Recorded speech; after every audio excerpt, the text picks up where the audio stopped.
study like 50 bazillion times to try to understand it. Oh, shoot. And once I got to like the 50th time, I started understanding things a lot better, and I did a ton of research on it. So I feel like I have a pretty good hold. So would you like to be the team leader today? No. It was something that I think I connected to just because I remember it so well when it happened. And, you know, finding out the details behind it was pretty upsetting. Yeah. So I really dug into it. I definitely didn't study it as well as you did. I read it once. I read it once.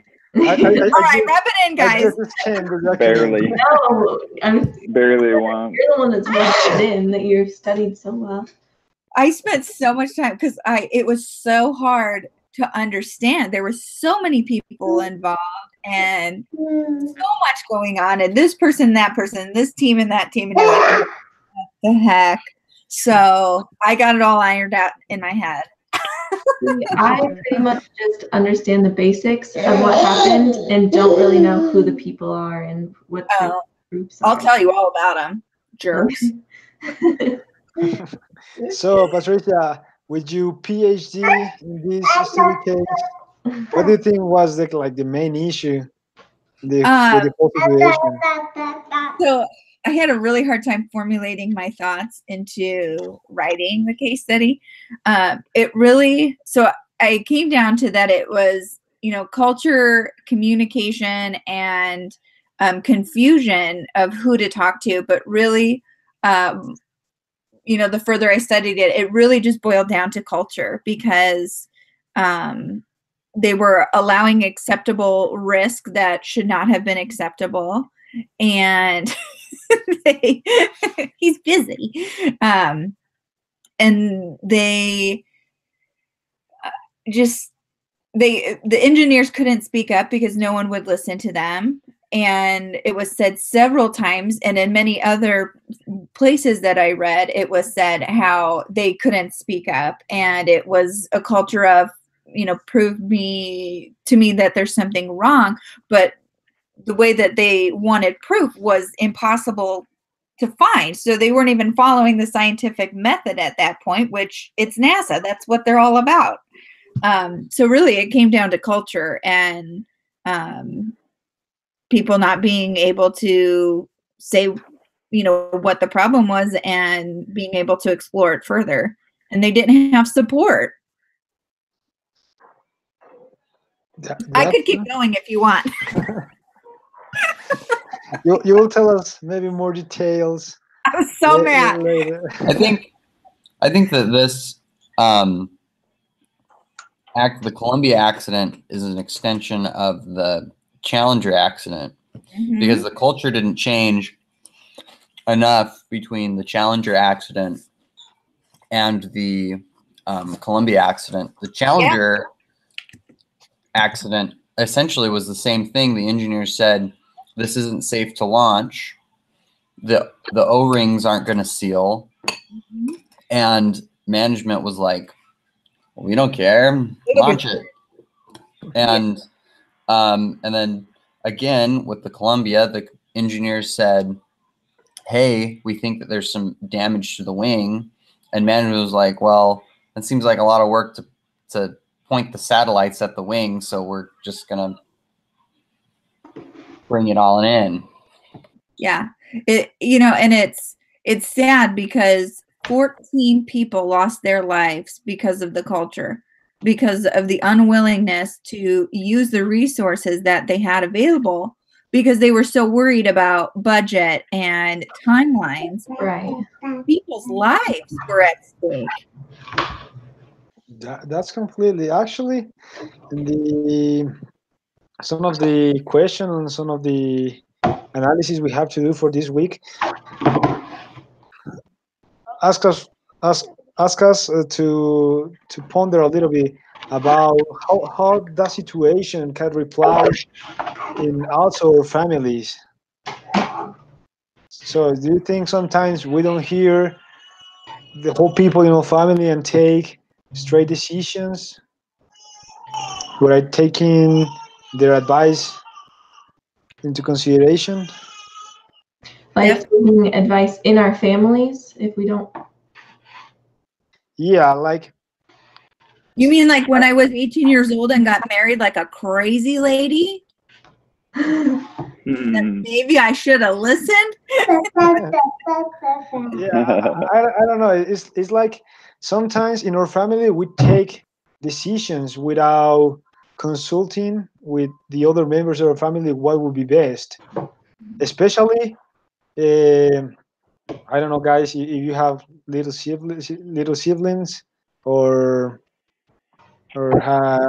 sons of daughters. Kids, yeah. But sometimes it's easy to think you are the one who knows more. Mhm. So So- I don't know if you guys have an experience in that with your family.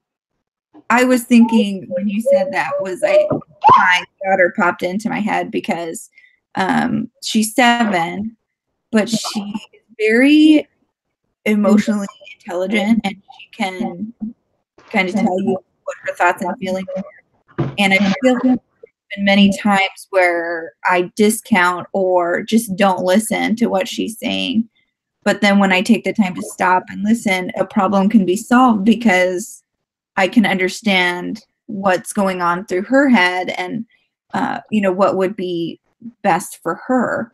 And so when you said that, that was the first thing that popped into my head is how many times have I said, this is going so bad and she's not listening, but I wasn't listening to her. And once I changed that, things went much, much better. Mm-hmm. So one thing that I think is really important in this case study is that they were focusing more on the budget and the schedule than they were on the safety of their team. And they didn't care. They didn't care if they were actually going to be safe because, well, we have to launch now because we're already behind schedule. There's nothing we can do about it. Mm-hmm. And so I think that a lot of times in our own lives, we're doing that same thing. We're just, oh, well, we have to do it now because I'm late. So we have to go right now. And we don't think about the things that we might be forgetting about, that we might be pushing aside rather than really looking at those details that are more important. True. Well, But do you really, know, guys, what is biases? what? I don't know. The word biases. Do you know what that means? Mhm. Yes, Do you you know? know what the word bias means? I'm gonna spell it because that was a new word for me. Is Uh-huh. BIESES. Mm-hmm. So a bias is when how do A you bias, like when you judge somebody based on who they are or something because of what it is instead of actually knowing all the information. So like a bias would be like if somebody's black, you think that they're poor. Mhm. Or because somebody is rich, they're a jerk, or something Well, like that. And that's in more it- of like a prejudice, but in this case, it would be I think his name is Schmoberg, whatever. He was an expert in the panels, but he was not an expert in the RCC, which is the reinforced carbon, something like that. But they accepted his opinion because Bias says, well, he's an expert in that area, so he should know. But that's not the case. yeah. Okay. Yeah. Thank you for that explanation, Jacob. Patricia too. So, what do you think are some evidences that are present in this case with some of these biases in the whole problem? I think that Patricia people- just mentioned one. Yes, she did one. I think that people had a bias against. I think that they had a bias against changing their risks. I think that people had become complacent, so they were biased towards the shuttle being safe instead of biased towards something could go wrong. So, and with that, Jacob, they also said towards the end, someone said that he was a former engineer at NASA, and if you said anything to go against the grain, like you're saying, it was not accepted, and it was not good for you if that happened. So that is, I agree with you that that is a part of an example of the bias there.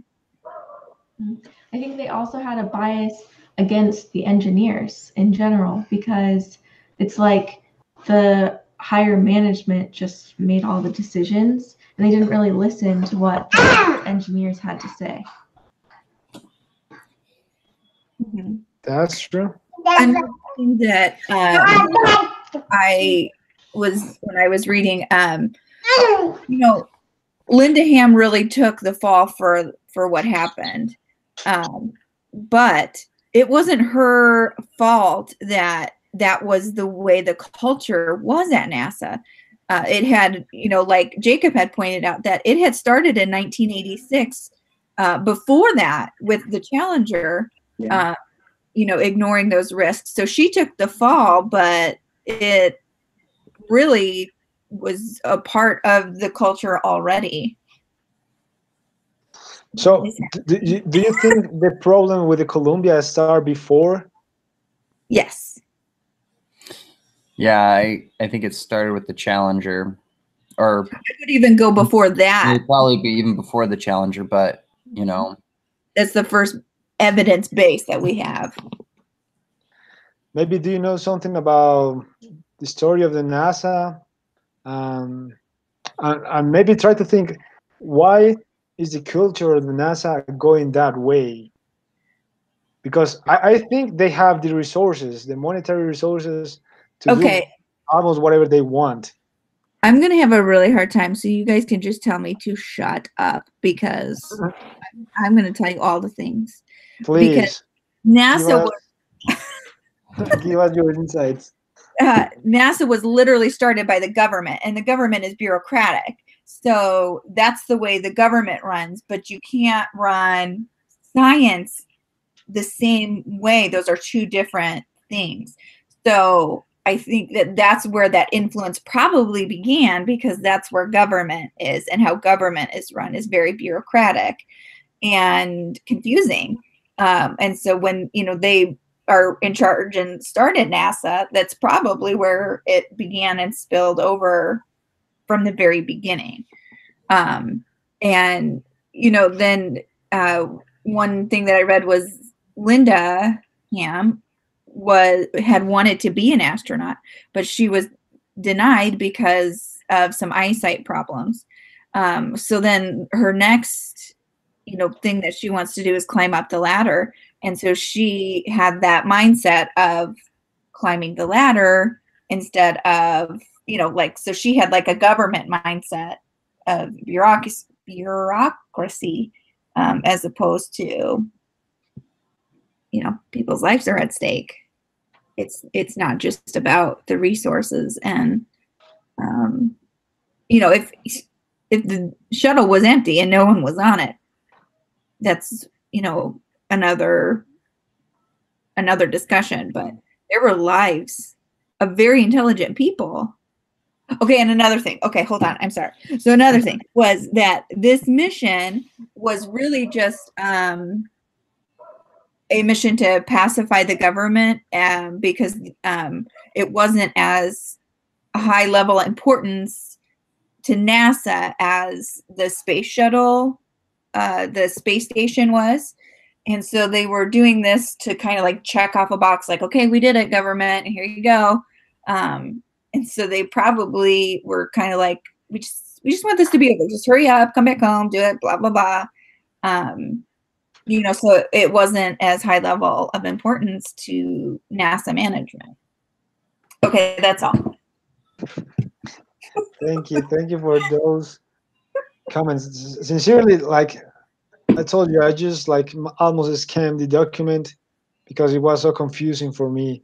But thank you for those explanations that helped me to understand better. We have talked a little bit about like the weakness of the culture of the NASA, but maybe do you find any strength in that culture we can module? When NASA started, they had the mantra of "prove to me that this is safe." Wow. No, I think, Jacob, are you talking about when they said it in the beginning? Well, and when NASA first began in the 60s, Okay. the culture of NASA used to be, prove to me that this is safe before I get in it. And by the time the Challenger and Columbia rolled around, it was, prove to me that it's unsafe. So when NASA first started, I think the emphasis on the safety of flight issues was really admirable.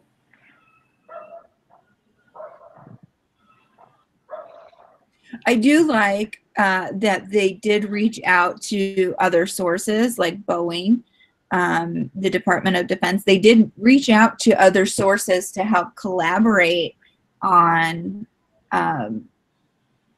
the situation. Not that they listened, but it was something that was good that they involved others who were experts to analyze. It was the data debris analysis team that was put together. Yeah, and it said on there, didn't it say something about how Boeing had that prove to me that it's safe, and NASA had that, or what company was that it was talking about? The guy who is quotes that, he worked with the military, and he was saying that in the military that it was proved to me it's safe, whereas at NASA proved to me that something's wrong. Yeah. So they kind of were saying, he was saying, like, if only we had that mindset, then maybe people wouldn't have died. So the part that stood out. Go ahead, Jim. No, I was just gonna ask about even though they knew it was the Challenger was Columbia was messed up, they couldn't fix it. I think, even if they. Well, I think that's what they at the very end. That's like, what's the point of? Why would you send it up if you knew that that was a possibility and you can't fix it? Like, you were supposed to come up with a solution beforehand. Yeah. I mean, can you imagine the Apollo 13 mission if they would have said, well, if it's really that bad, there's nothing we can do about it? Mm-hmm. Yeah, they organized the Tiger team for that one. Yeah, Which they were supposed to do for this also. But it wasn't as high level of importance. Mm-hmm. So they probably could have figured something out. Like the pilot even wanted to walk the wing and see what was going on, and they never told him that he could. He never got back to his email. Because it wasn't Rocha Asquio, who was newly appointed as the integration manager. So, okay, my note. Wayne Hale was just appointed in December to be the new integration manager, and Linda Ham was to be basically co-integration manager while he was stepping in and training for that position. So together they were supposed to be able to make the decisions together. So Rocha had called Hale, who had the clearance with the Department of Defense, to figure out if they could get the pictures and he wanted to know if the pilot could do a spacewalk to check the shuttle, but no one ever replied to that. So he didn't check with the pilot. He checked with Hale, who was one of the people in charge. Are we staying on track, JP? Or are we going off? I think we're good. Oh no, I was saying, I think we're staying on track, right? Or yes. Actually, the discussion is pretty short because we have to talk a lot about like the culture, because the main problem with this whole case is the communication problem, but its roots is in the culture of the NASA. And I think that the confusion that we are getting just from reading it tells you a lot about the confusion that the people internally must have. Like, who the heck do I talk to about this? So confused. Yeah, that's true. I don't know in what point the communication in the NASA was completely like a mess, a chaos. Mhm. I don't know if they properly build a like kind of hierarchy inside the company, so everyone knows who to whom needs to talk and about what. Because like a clear line of communication. When a large company, that's super difficult. I have just 12 employees in my company, and sometimes it's so difficult to get information from all those 12 people. And I can imagine with 24,000 people inside a company how that would be. So what do you think would be a good method to keep a clear and simple communication, but is still effective and that involves the whole corporation? You need to have an open door policy for safety issues.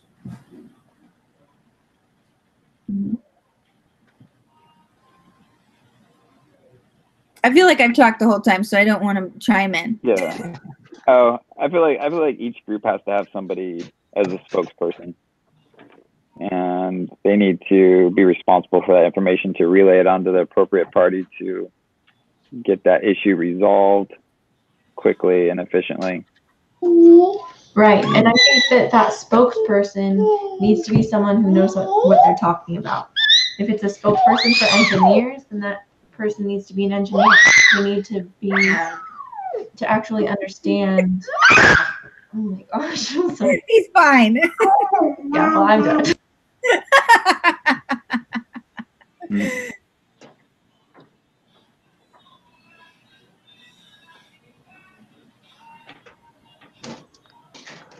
So Patricia, give us your insights. No, I agree. I basically said the same thing in my paper, that it can't just be one person making the decision. It needs to be a team of qualified experts to make the calls, and they need to be able to come to a collective answer. And the risk of that is that it's going to be difficult. They will fight about, the right answer, but that's why you have managers. The prophet doesn't talk to every single member. There is a clear line, because people need to be taken care of and listened to, and they know who they report to, and they report to them, and this person's in charge there, and and that's, there's 12 apostles, and they all sit together and counsel together, and they don't agree all the time, but they come to a collective decision. And when everybody who is experts and should have an important say are at a table together meeting, it would have been more effective. Whereas there was so much confusion, and the open door policy, they weren't allowed, Roca kept getting shut down time after time. Yeah, that's true. Actually, I take part of that point you say about like a comparison between the 12 apostles and with the NASA in my write up essay. And I was like making kind of comparison between the 12 apostles and the NASA, and I think the model or the pattern the 12 apostles follow to take decisions are super helpful for this kind of situation.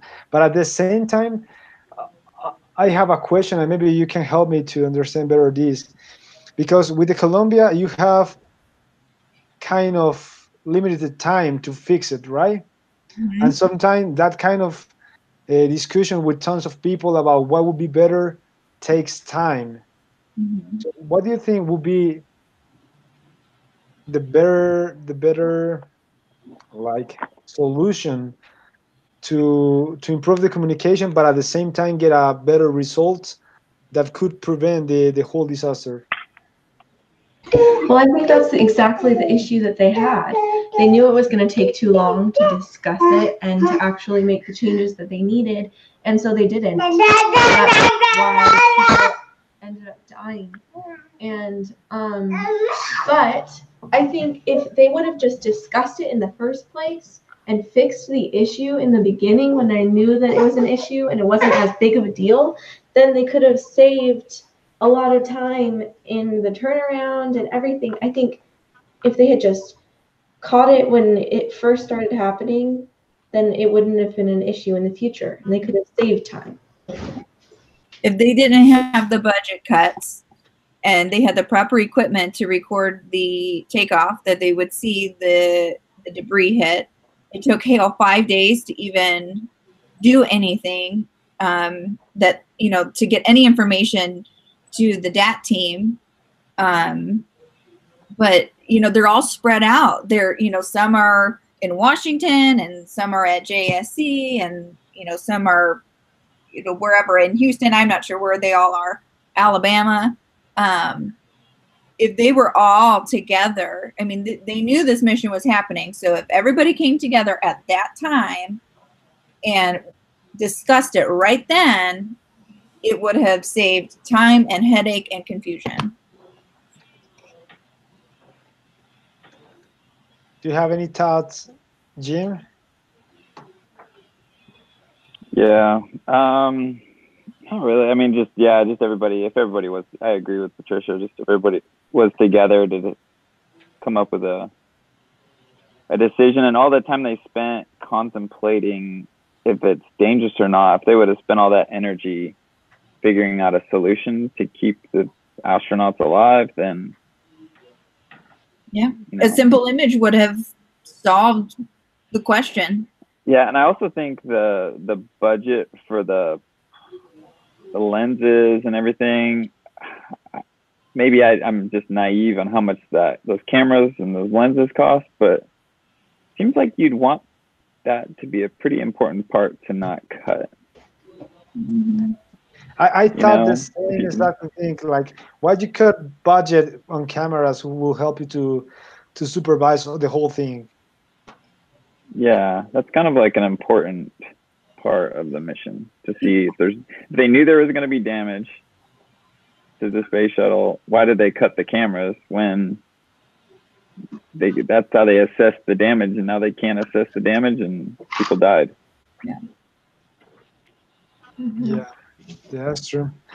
Okay, so do you think there are some people who really were important contributors to the mission failure? Mm-hmm. What was the person's name who was supposed to relay the message about getting the imagery and didn't do a good job? I can tell you. So you could tell us also who was his father name. yeah, I can tell you his pedigree and everything. So William Hale, or not William, I keep calling him William. Wayne Hale had contacted the Department of Defense. He did not put in a formal request. He just kind of was asking, you know, do we want to do this? Can we do this? The guy that he talked to was not like a decision maker, but he looked into it. So there was no formal request. But then they called Linda Ham, and Linda's like, we didn't ask for that. And so then they started saying, if you want anything, you have to do a formal request for it. And they called the military, the Department of Defense. They were like, if there's anything from NASA, it has to come through certain channels. And you're like, oh, okay. So it was Wayne Hale who began making the contacts about getting imagery, and it was Linda Ham who shut it down. Roca from the DAT team wanted the images, and So should they weren't even Roca have put in a formal request first? Is that where it all started, or was it just Hale? because he was the DAT team. The DAT team reported to the MER or MMR, and then they were supposed to contact Ham and Hale, but I think, and I'm not, this isn't certain, I want to say that there was some sort of connection, personal connection between Roca and Hale, and so that is why Roca contacted Hale. But I'm not 100%. But it was the responsibility of Hale and Ham to gather those images and to put in their special request for it. Mm-hmm. I mean, it was already being done and they shut it down. Why? Too much policies. Responsible for it. Well, if Hale and Ham had just followed the protocol and put in a real request, official request. And they didn't even need to do an official request because it was already being done. They just stopped. Sorry, I'm angry. I'm very angry about it. No problem. Actually, thank you. You are the one who's making this case for all of us. So thank you so much for that. So do you guys, there's someone in particular who needs to be accountable for the whole disaster? I think there's multiple people who are equally held responsible, should be equally held responsible for what happened. So Linda Ham took the fall. She was dismissed from NASA, but Wayne Hale is still at NASA and still holds an important position. But I know that Linda looks bad, and I know that she got the brunt of it. But I feel like there were so many people who didn't step up and gather the information. She was forced to say she was the one in charge for the whole process, or she made the decision for herself?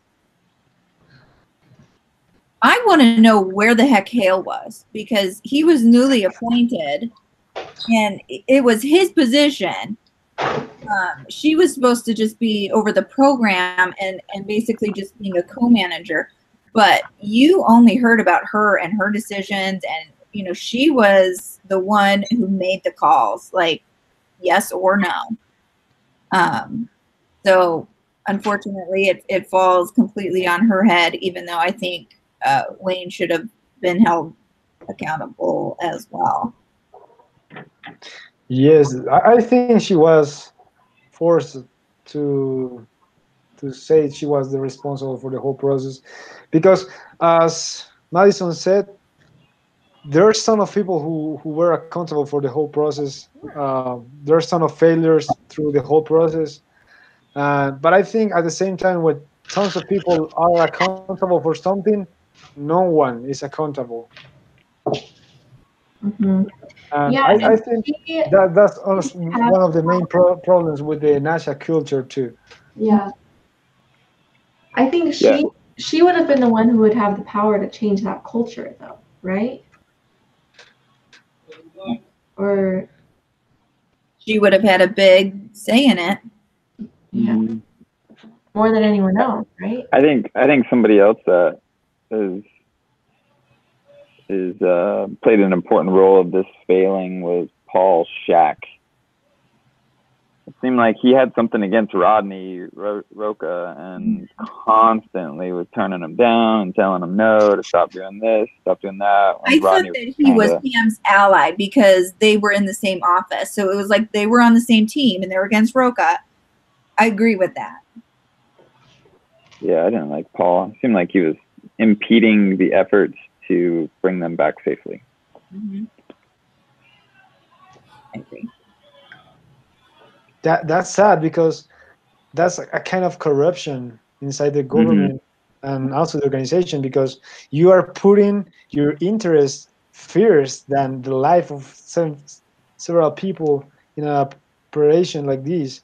And that's so sad because, like, for example, here in Colombia, the government is so corrupt. So they don't care, take decisions, even when that will affect tons of people in a bad way. Like it's so funny because here in Colombia there are some of, like, I don't know how to say this in English, people who sell the stuff in the street. Oh yeah. Yeah, but some of those vendors are no legal because don't have like a established license or maybe like a kind of store. But at the same time they pay for something that is called public space, right? So they pay an interest to the government for this space, but not for the products they sell. But here, it's so funny because a guy last week was buying something we call empanada. It's like a deliciousness. Yeah, but it's like a fried tortilla with meat or chicken or rice. It's Tell me small. more about this empanada. One we all know empanada what costs, empanadas are. one empanada costs less than 50 cents. But there's a new code of from the police who say you can buy from those guys, and people buy one empanada for a guy who was like selling, like always has sell for in his whole life in the street, and was charged almost $300 for buying that empanada. Oh my gosh. So, like, for me, the corruption takes to a place when start to destroying the whole nation. And I think that kind of corruption Jim was talking about personal interest can destroy a whole, I think can destroy whatever organization. That's sad because when people start to put in their own interest or their personal feelings overall the whole mission, there's no effective at all. I think it's just like I think it's just mostly selfishness is what comes to mind. It's just they're being all selfish and they're not thinking about the whole project succeeding and people living at the end. They have their own itineraries and they don't really care as much as other people. It's like a child, doesn't understand the consequences of their actions sometimes. Like, that hurts. There's natural consequences to your choices. They don't have any fear of, climbing up a tree up to the top. Whereas now we're like, we're getting pretty old and it would hurt if we fell and there would be problems. Where, that they were worried about getting them just come back home. We just are worried about the next mission that needs to take place because it has to do with the space station. And they didn't think about the consequences of losing 7 lives. Yeah. How do you think we can apply what we learned from this study case to our lives? Well, I definitely won't be an astronaut. I'll tell my son not to be an astronaut. I think the importance of communication and listening to others' opinions and not being, what's the word? Stubborn. Like thinking you know better than everyone else. Sense of humility. Yeah. Humble. Mm-hmm. And I think there needs to be accountability, like you'll be accountable, and what are the, how do you say, somebody's going to be in trouble, somebody's getting fired, more than one person is going to get fired. Need to roll. With that, I think they or just felt one more- person, like one throat to choke kind of person, like in each group. Yeah. So like a team leader that. Yeah. Yeah. It's like, you're in trouble if this doesn't happen, or. Right, but I think that they had that in NASA, but it was the wrong outcome that they were fearful of. It was not getting the shuttle to go at the right time or losing money, that what they would get in trouble for, rather than people's safety. Mm-hmm. Yeah, I agree. Their standards shifted. Their focus was not on the right. You start with the end in mind. Mm-hmm. Thinking of the right ending. Right. So if we focus in that for our own lives, if we have our focus on what's actually important rather than the things that we might think are important day to day, then we'll have a better outcome for our lives. Like if we focus on the gospel and trying to build other people up and create a safety net for our own families, rather than just going day to day and trying to make money and live our lives so that we can just get to the next. Yeah. Yeah, just focusing. Okay. I was just saying, focusing on family and just like an internal perspective on life. And they say, like, when people die, they don't regret not working more. They regret spending time with family and friends and enjoying traveling and things like that. Yeah. True. So just have a good balance in life. Jacob, do you have any thoughts on the subject? Well, we're talking about working long hours right now. So, I mean, we've kind of, but this is just reminding me of something I read on NPR, how American men are working longer than they have in 50 years. The author calls this workism, and it's kind of like a new religion, because essentially America is becoming less and less religious. And so to find the transcendence and community and purpose that religion once provided, people are turning to work. Interesting. Mm-hmm. Could you share that article on our discussion board? I'd like to read that. Yeah, Sure. Me too. Yeah, my wife and I were talking about this too the other day, and I think a lot of guys are turning to work sometimes because it's easier to fix problems at work than it is to fix problems at home. Yeah. Yeah.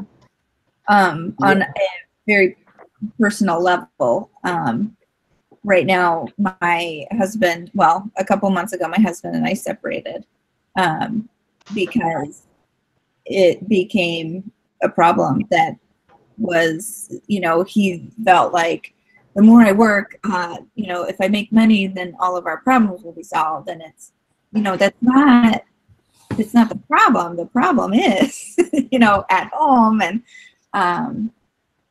it took a long time to work through that. And, we are definitely on the mend.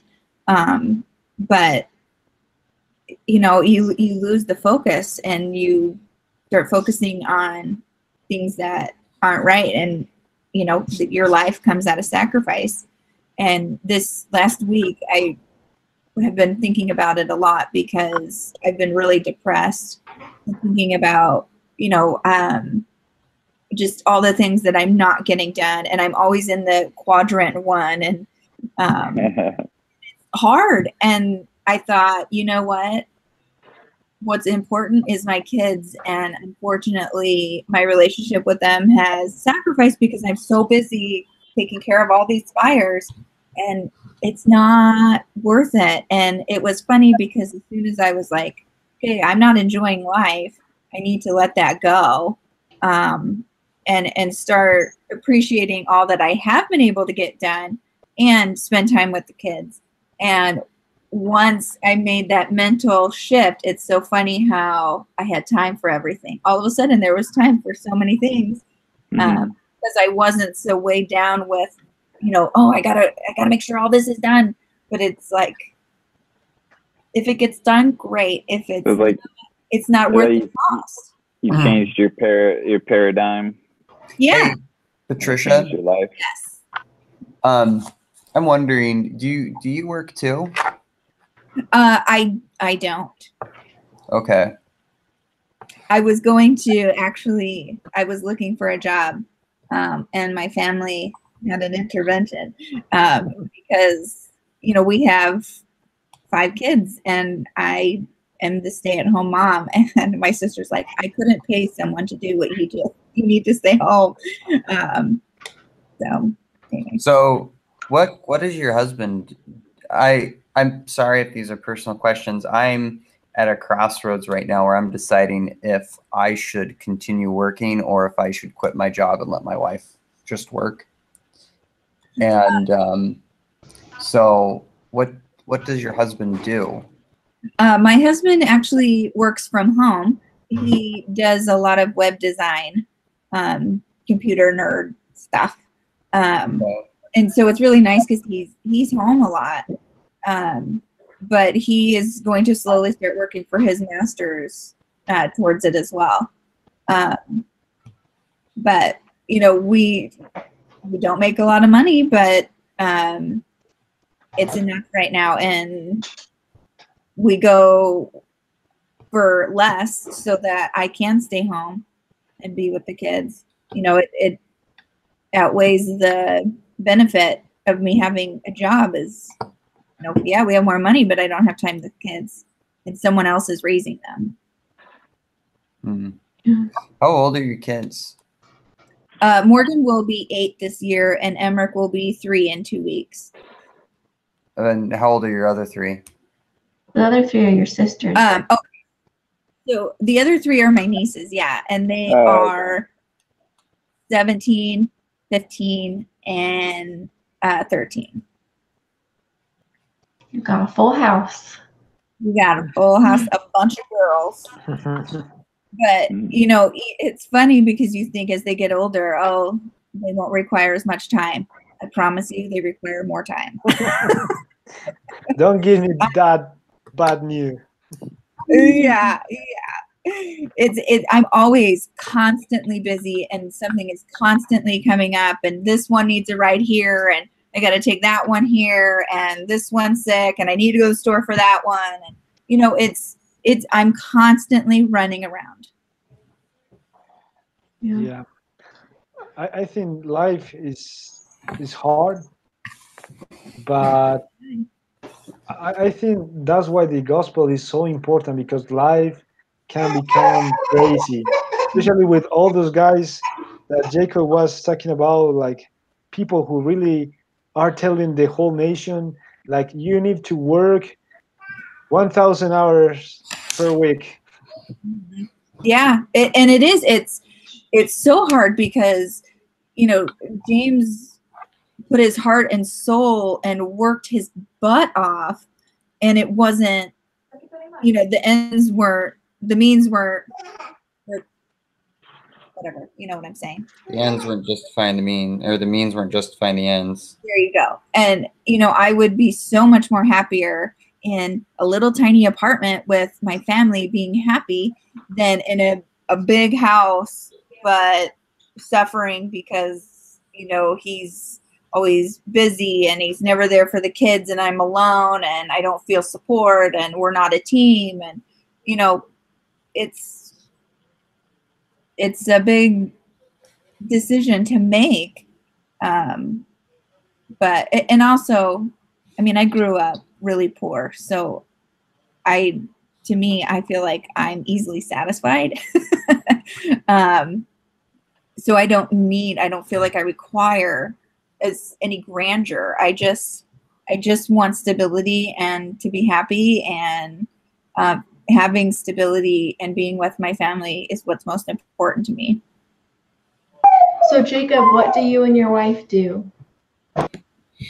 I'm a supervisor at UPS, and my wife is an air traffic controller. Oh, wow. My wife is getting moved to the Memphis Center. Okay. She's going to be getting an essentially 100% pay raise. She's going to be making twice as much money as she does now. And so the question is we're going to be making more money than we do right now with both of us working. Do I want to keep on go through with this transfer that I have and work, or do I want to stay home with our kid? Mm-hmm. You know, that's the question. Yeah. Sounds like you're gonna need to pray about that one. Jacob, how much school do you have left? I have this semester and next semester. Okay. That's awesome. Yeah. Ask me how many semesters I need to finish. How many? 3 years more. Okay. Thank you for that question. For reminding me. You're almost there. Yeah. Okay, guys, this has been a pleasure for me. Yeah. So, any conclusion, Tad, you want to say something you think is missing in the whole conversation? If you guys have the time, I'm sure. Go ahead and laugh. We don't. I know. Jim, in your ample time, you should. In the leader discussion I thought that was gum. That was weird. I was like, what are you doing in JP's mouth? So in the leader agenda, there you go. There's a clip that you can watch of the mission control room when they realize that the flight has been lost. And Kane is the flight director in there. And you can just see everybody's face and you can just feel their stomachs drop and they just get sick because they know those people just died. And that's crazy. It was a pretty emotional, and I don't know, it made an impact on me, but Kane was crying. He covered his face like this and you can see his veins popping out. And when he looked up, he had tears coming down his face. And I just thought, yeah, you guys just did that. Anyway. That's true. Well, thank you so much. Yeah. Thank you for leading this. No. Yeah, you did almost the whole work helping us with the investigation. Thank you, guys, for your thoughts. So let's meet again next week. All right. Sounds good. Okay. So Bye-bye. who's gonna be the group leader next week? That's true. I can be. Okay. Sounds good. Okay. We'll see you next week. Hey, Jacob. When are you